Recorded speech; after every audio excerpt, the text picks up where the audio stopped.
तो आदाब, नमस्कार, गुड इवनिंग, सत श्री अकाल। एक बार फिर आप तमाम लोगों का स्वागत है क्राइम तक की कहानी के इस एपिसोड में। उम्मीद है पूरी फैमिली अच्छी होगी, अपना और अपनों का ख्याल रख रही।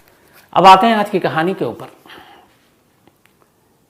ये ऐसी एक हैरत अंगेज कहानी है जिसके जब हम क्लाइमेक्स पर पहुंचेंगे तो आप भी कहेंगे कि वाकई क्या दिमाग लगाया, क्या खेल है। इस दुनिया में यूं तो बहुत सारे देश हैं। एक देश है जिसका नाम है मोनाको। मोनाको इसलिए मशहूर है क्योंकि एक तो ये दुनिया का दूसरा सबसे छोटा देश है। जो इटली में वेटिकन सिटी है जहाँ पोप रहते हैं, उसे कहते हैं दुनिया का सबसे छोटा देश। और उस वेटिकन सिटी के बाद अगर दुनिया का सबसे कोई छोटा देश है तो मोनाको। अब छोटा देश कितना बड़ा, तो अंदाज़ा लगा लीजिए कि लगभग 2 किलोमीटर के दायरे में बसा हुआ है ये देश। सिर्फ 2 किलोमीटर। 2 किलोमीटर के दायरे में करीब 42-43 हज़ार, 40 से 43,000 के बीच पॉपुलेशन, यानी 40,000 से 43,000 लोगों की आबादी। इससे 3 गुना तो कल अहमदाबाद के स्टेडियम में थे। तो 42-43 हज़ार की पॉपुलेशन, 2 किलोमीटर का एरिया, और उस एरिया में बसा हुआ ये मोनाको।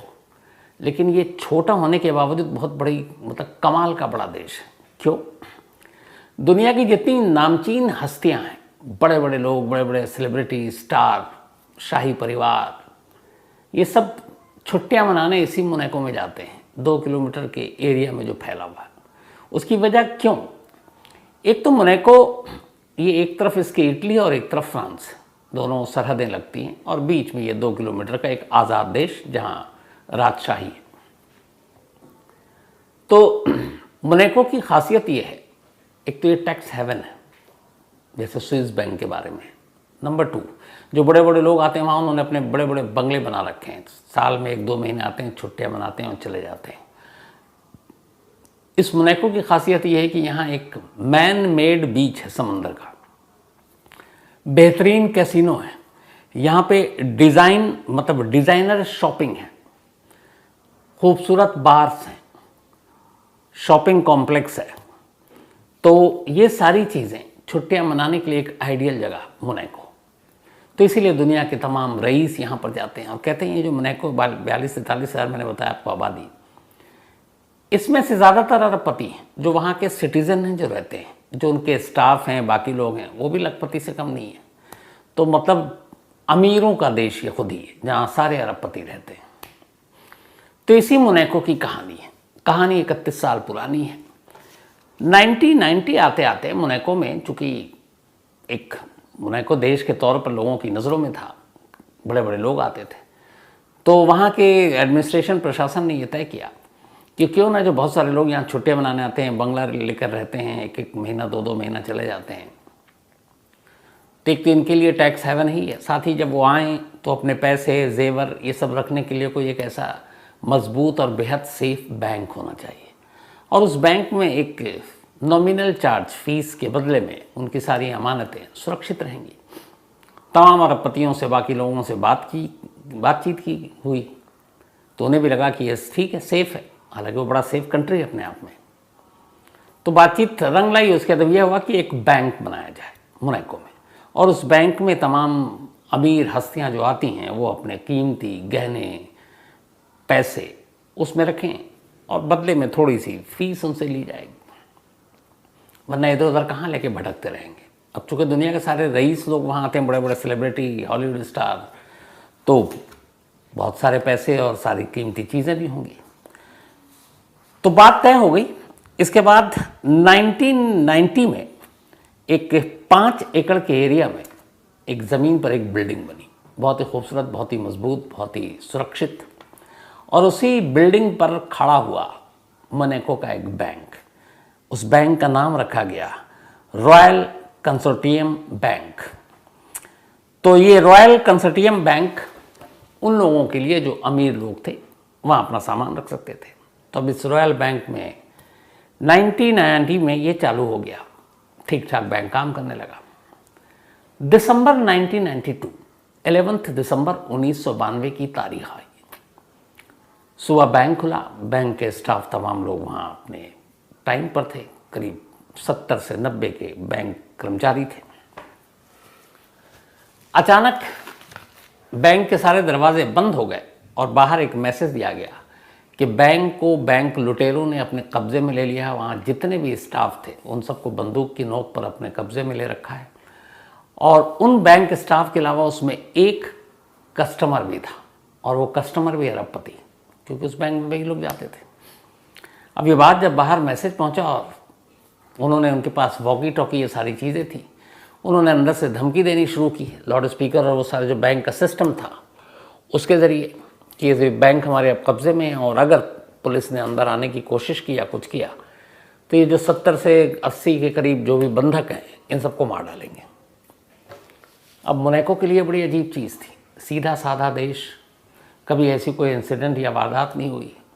अब हायर अथॉरिटी तक बात गई, पुलिस की सारी टीम, उनकी जो सुरक्षा एजेंसियां, सारे लोग बैंक के चारों तरफ बैंक को घेर कर खड़े हो गए।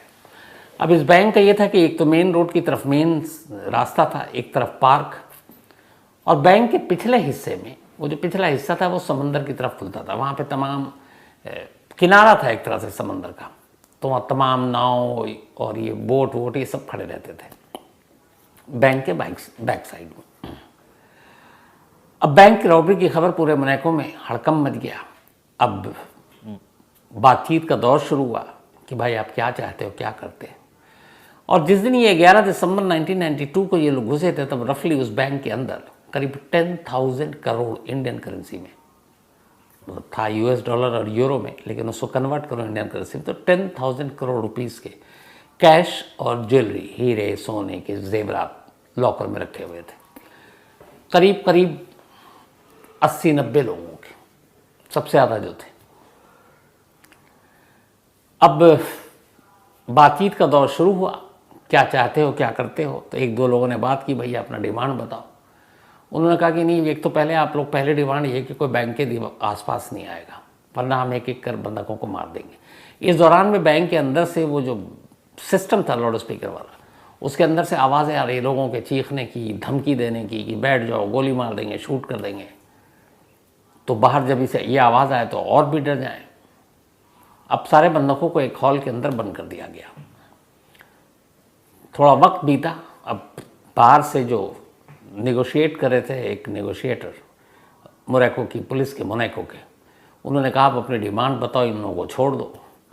तो उसने कहा नहीं, हम किसी एक शख्स से बात करेंगे और वो नेगोशिएटर कौन होगा ये हम डिसाइड करेंगे। उन्होंने कहा ठीक है, आप बताओ, हमारे सीनियर आ जाएंगे, कमिश्नर आ जाएगा, जो भी है।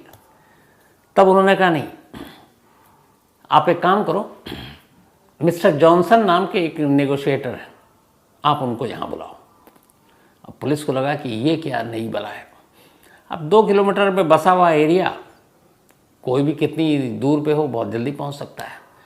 यहाँ करीब 80 लोगों की जान का सवाल। जॉनसन को खबर दी गई कि भाई आप आइए, आपसे ही जो बैंक रॉबर है अंदर बात करना चाहता है।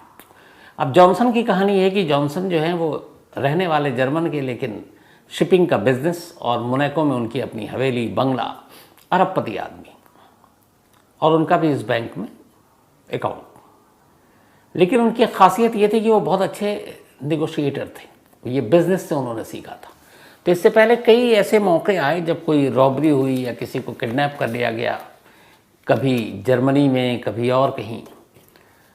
तो जॉनसन की डिमांड हुआ करती थी, मतलब पुलिस और वो जो एजेंसियां थी, क्योंकि वो बहुत कायदे से, करीने से बातचीत किया करते थे और मसले का हल निकाल देते थे। तो जॉनसन को एक बेस्ट नेगोशिएटर के तौर पर जाना जाता था। अब यहाँ उसी नेगोशिएटर को बुलाया गया कि शायद ये हमारा काम आसान कर देगा। तो जितने भी अंदर घुसे हुए थे चोर, उन्होंने बुलाया जॉनसन को। थोड़ी देर के बाद अब जॉनसन बैंक के गेट के सामने, लेकिन जब वो पहुंचे तो पुलिस वाले भी हैरान, देखा जॉनसन अपनी एक बड़ा सा ट्रक, और ट्रक को लेकर बैंक के सामने एक जगह थी, वहाँ ट्रक पार कर दी। पुलिस वालों ने पूछा भैया आप ट्रक? जॉनसन ने कहा तुम्हें दिखाता हूँ। अब वो ट्रक के अंदर जब देखा तो वो ट्रक क्या था, एक तरह से पूरा एक कंट्रोल रूम था। उसके अंदर सारे वॉकी टॉकी, बातचीत करने के, ये सब कुछ था। तो उन्होंने कहा कि जब इस ऐसे सिचुएशन में, नाजुक सिचुएशन में बातचीत करते हैं तो उसके लिए आपको बहुत कूल माइंड भी होना पड़ता है, फिर सारी चीज़ें आपको अकेले में बात करनी होती है। तो ये इसीलिए मैंने स्पेशली ये डिज़ाइन ही किया है इस ट्रक को कि ऐसे ही मौके पे इसका यूज़ करते हैं, और जॉनसन ने इस ट्रक का ऐसे ही मौके पर कई बार यूज़ किया था इससे पहले। खैर पुलिस कहती है अब आप बातचीत कीजिए। जो सामने वालों ने टाइम दिया वो वक्त आया, वॉकी टॉकी से मैसेज आया कि भाई जॉनसन आ गए, आप बात कीजिए। अब पहला आदेश आया कि जॉनसन से हम अकेले में बात करेंगे, कोई और बीच में डिस्टर्ब ना करे। थोड़ी देर के बाद फिर कहा गया कि ठीक है इंतज़ाम करते हैं। मोनाको की पुलिस ने किया, अब जॉनसन बात कर रहे हैं। तो उन्होंने अंदर से पहला जो मैसेज दिया वो ये कि आप पहले तमाम पुलिस वालों को कह दीजिए यहाँ से हट जाए, और इसके बाद हम अपनी डिमांड बताएंगे। जॉनसन चूँकि महारथी इंसान थे इस मामले में, उन्होंने कहा देखो तुम्हारा यहाँ से निकल कर जाना मुश्किल है, तुम पहले तो बैंक के अंदर जो भी स्टाफ है उनको छोड़ दो, और जो एक कस्टमर है उसको भी छोड़ दो, और उसके बाद हम बातचीत कर सकते हैं। वो माने नहीं, तो फिर बोला कि मुझे क्यों बुलाया, मुझे बुलाने का कोई मतलब नहीं है। जॉनसन ने कहा फिर तुम्हें जिससे बात करनी है तो मुझसे बात करो। जॉनसन बाहर निकलते हैं, उसके बाद पुलिस वाले से कहते हैं कि ये सिरफिरे लोग हैं, शायद काम के नहीं है मेरे, तो अब आप ही लोग निगोशिएट कीजिए। अब पुलिस वाले इधर परेशान, क्या करें, उनको तजुर्बा नहीं। उन्होंने जॉनसन से रिक्वेस्ट की, बोला नहीं मुझसे बात नहीं हो सकती। तब तक अंदर से फिर मैसेज आया कि ठीक है हम कुछ ऐसा रास्ता निकालते हैं जिससे काम भी हो जाए और सारी चीज़ें ठीक ठाक हो। अच्छा, अंदर वो लोग वॉकी टॉकी और ये सारे जो लगे हुए थे, आवाज़ें बाहर आ रही थी, तो बीच बीच में लोगों के चीखने की, चिल्लाने की, धमकी देने की कंटिन्यू आवाज़ आ रही थी। तो जब ये बातचीत टूटी तो फिर उसके बाद लोगों की आवाज़ें आने लगी रोने की। तो पुलिस ने रिक्वेस्ट की, जॉनसन ने कहा ठीक है बात करते हैं।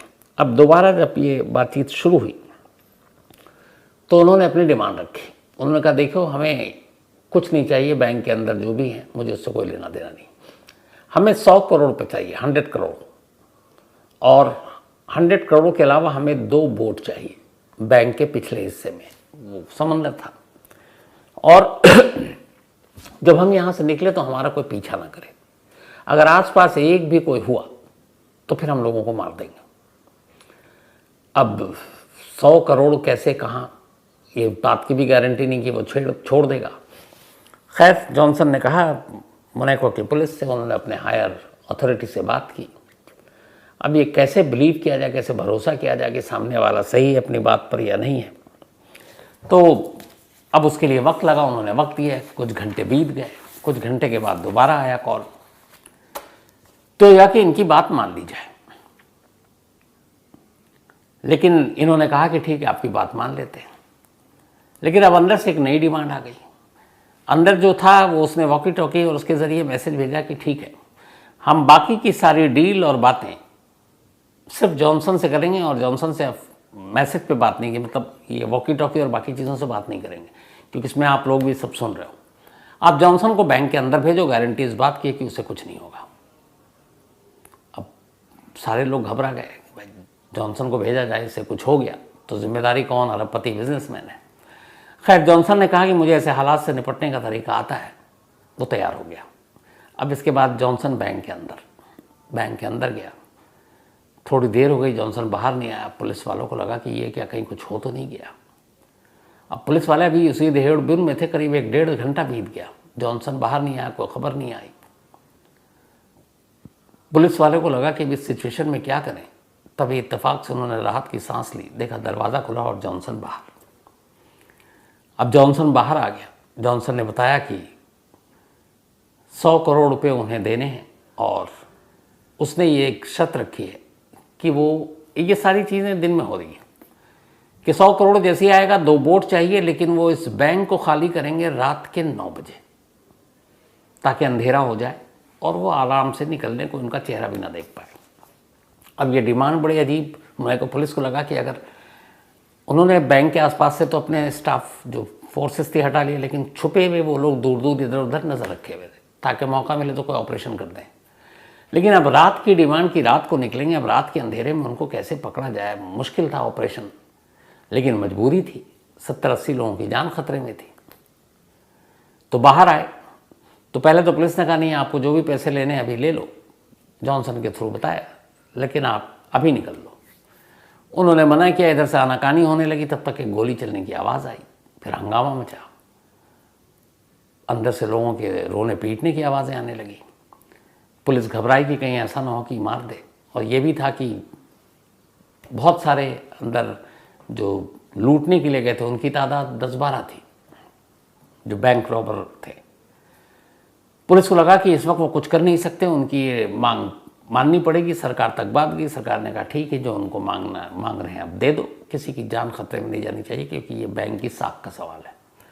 100 करोड़ का इंतजाम किया गया और ये कहा गया कि रात 9 बजे पैसे अंदर आएंगे और ये पैसे लेकर आएगा जॉनसन, और चाहे तो जॉनसन अपने साथ किसी मोनाको की पुलिस के किसी भी अफसर को साथ लेकर आ सकता है। घड़ी में 9 बजा, 100 करोड़ रुपए लेकर जॉनसन अंदर की तरफ। जॉनसन ने कहा भी कोई पुलिस अफसर मेरे साथ चलना चाहे। अब वो सब शरीफ देश के लोग, ये प्रोफेशनल, वो घबराए, उन्होंने कहा आप ही जाके बात कर लीजिए। जॉनसन अकेला अंदर गया पैसे लेकर, और उसके बाद अब पुलिस वाले इंतज़ार करने लगे कि एक एक करके बाहर बंधक वापस आएंगे। 10 बज गए, 11 बज गए, 12 बज गया, 1 बज गया, कोई अंदर से खबर नहीं, और पुलिस वालों के पास इंतज़ार करने के अलावा कुछ नहीं। सुबह 6 बजे अचानक पुलिस वालों के पास मैसेज आता वॉकी टॉकी से। एक शख्स बड़ी दबी आवाज़ में पुलिस वालों से बात कर रहा हूँ, कहता है मेरा नाम माइकल है, मैं इसी बैंक का मुलाजिम हूँ और छुप के बात कर रहा हूँ। तो फिर उन्होंने कहा अच्छा आप बताओ। तो उसने कहा साहब जितने भी हमारे जो बैंक के कर्मचारी हैं वो सब एक हॉल में बंद हैं, और चूँकि मोबाइल वोबाइल है नहीं, लैंडलाइन का एक ज़रिया था, लैंडलाइन भी काट दिया उन्होंने, तो इसलिए मैं उन्हीं के एक वॉकी टॉकी मिल गया, मैं उससे बात कर रहा हूँ। तो उसने कहा कि अभी कहाँ पे हैं सारे रॉबर? तो उसने कहा बैंक में तो कोई रॉबर ही नहीं है। उन्होंने कहा क्या बकवास कर रहे हो? उन्होंने कहा जी सारे एक हॉल के अंदर बंद हैं, हॉल का दरवाज़ा बाहर से बंद है और कोई रॉबर नहीं है, मतलब कोई यहाँ पे। तो बोले रोने पीटने की आवाज़। उन्होंने कहा वो पता नहीं, जब शुरू में आए थे तो कोहराम मच गया। उन्होंने कहा कि जो भी हंगामा करेगा हम उसे गोली मार देंगे। बंदूकें दिखाए, कुछ लोग थे, तो चीख पुकार मच गई। उसके बाद बस इतना ही। उसके बाद उन्होंने कहा ये पिछले कई घंटों में बीच बीच में लोग चीख रहे हैं, रो रहे हैं। बोला नहीं सर ऐसा तो कुछ है नहीं, यहाँ तो अंदर सन्नाटा है। अब पुलिस वालों को माथा ठनका कि ये मामला क्या है। सुबह के 6:30 बजे जॉनसन बाहर नहीं आ रहा है, अंदर से ये कह रहा है कि कोई रॉबर नहीं है, क्या किया जाए। अब पुलिस की टीम कहती है कि नहीं, अंदर दाखिल होते हैं पूरे ऑटोमेटिक वेपन के साथ। फ्रंट गेट से मोनाको की पुलिस, उनकी जो एजेंसियां हैं, उनके लोग एक्सपर्ट बैंक के अंदर दाखिल होते हैं। अंदर दाखिल होते हैं तो देखते हैं कि सारा बैंक खाली है, कोई स्टाफ नहीं है। एक बड़ा सा हॉल था, उस हॉल का दरवाज़ा खोलते हैं तो देखते हैं कि अंदर सारे मुलाजिम हैं। अब वो चारों तरफ ढूंढ रहे हैं कि रॉबर कहाँ है, सारे जॉनसन कहाँ है। अब बैंक के बेसमेंट में सारे लॉकर थे। अब वो बेसमेंट में पहुँचे तो देखते हैं कि बेसमेंट में एक बहुत बड़ा गड्ढा है।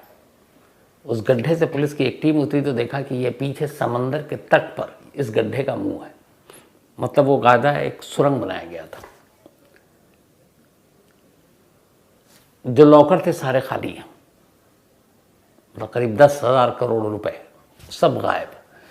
अब पुलिस वहां खड़े होकर अपना सर पीट रही और ये सोच रही है कि ये जो पिछले करीब 20-22 घंटे से इस बैंक के अंदर चल रहा था वो सपना है, क्या हकीकत है।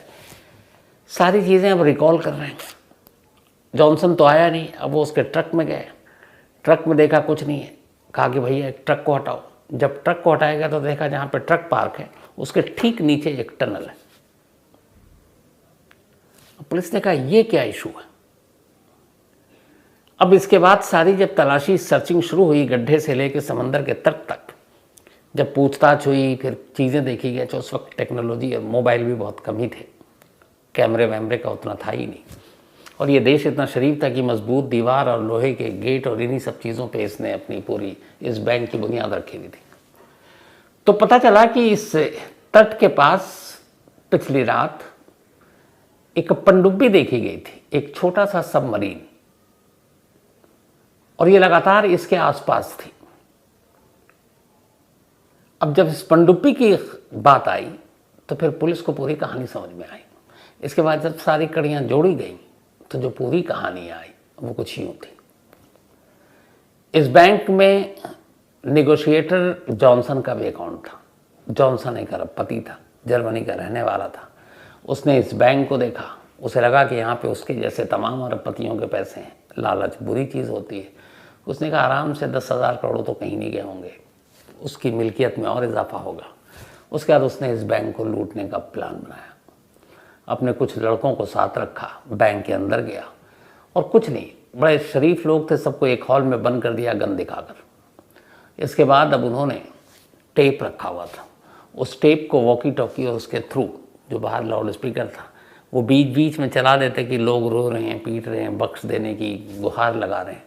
बीच में एक गोली की आवाज़ सुनाई दी और फिर प्लान के तहत उन्होंने कहा कि इस पूरे बातचीत का जो नेगोशिएशन करेगा, जो बातचीत करेगा पुलिस सरकार की तरफ से, वो खुद जॉनसन होगा। यानी जिस शख्स ने इस बैंक रॉबरी की साजिश रची वही शख्स बैंक के अंदर बैठे रॉबर से नेगोशिएशन कर रहा है। मास्टर वही था, मास्टरमाइंड वही था। उसने उस बैंक के अंदर से ही तमाम वक्त लिया, सारे लॉकर तोड़े और उसके बाद जो सबमरीन थी पनडुब्बी, इधर पुलिस को उलझा कर रखा, 2 बोट मंगवा कर रखा कि उस बोट से जाएंगे। पुलिस की नजर निगाहें उस बोट पर हैं कि रॉबर बैंक से निकलेंगे, इस बोट पे जाएंगे, लेकिन उन्होंने पता नहीं कि एक गड्ढा, एक टनल जो पहले से है वो समंदर के दूसरी तरफ तट के ऊपर खुलेगा और वहाँ पे एक सबमरीन है। वो उसी रास्ते उस तट तक पहुँचे, उस सबमरीन में बैठे, सारा माल लेकर वहाँ से रफू चक्कर हो गए। पुलिस बेवकूफ़ बन चुकी थी, सारे लोग बिल्कुल सेफ थे, उनको बाहर निकाला गया। अब अगले दिन तक अखबारों में खबर आई, लेकिन फिर ये हुआ कि क्या किया जाए इस बैंक रॉबरी का। तो तय हुआ कि मोनाको चूँकि एक बड़ा सेफ जगह है, टैक्स हेवन है, लोग काले धन यहाँ के रखते भी हैं, अगर ये बात पता चल गई दुनिया को तो दुनिया के अमीर लोग, रईस लोग जो यहाँ बेफिक्र होकर आते हैं छुट्टियाँ मनाने, उन पे बड़ा असर पड़ेगा इकोनॉमी का, इकोनॉमी गिर जाएगी। तो फिर ये तय हुआ कि एक झूठी कहानी सुनाई जाए, वो ये कि इस बैंक रॉबरी को सॉल्व कर लिया गया है, थोड़े बहुत पैसे लूटे गए थे वो सब रिटर्न हो गया। लेकिन आज भी, और जो अमीर रईस लोग थे जिनके बैंक में पैसे थे, कहते हैं कि उन सबको बुलाकर सच्चाई बता दी गई थी, शायद उनको कुछ मुआवजा भी दिया गया और उन्होंने भी ये बात अपने तक रखी। क्यों? क्योंकि उनके भी जो पैसे वो सारी चीज़ें थी वो एक तरह से ब्लैक मनी था। तो जब ब्लैक मनी है तो फिर पुलिस के पास वो कहाँ जाएंगे, किसको बताएंगे कि ये मेरा धन है। और उनकी शर्त ये थी कि आप एक बार बैंक में जो भी पैसे रखेंगे आपको, आपके अलावा दुनिया में किसी को नहीं बताया जाएगा, जो स्विस बैंक का रूल है। तो इस तरीके से इस पूरी कहानी को अंजाम दिया गया और एक जो निगोशिएट कर रहा था, द निगोशिएटर, वही था मास्टरमाइंड। 10,000 करोड़ रुपए की इस बैंक चोरी का 31 साल हो गए हैं, कहते हैं आज भी इसकी सच्चाई नहीं मालूम।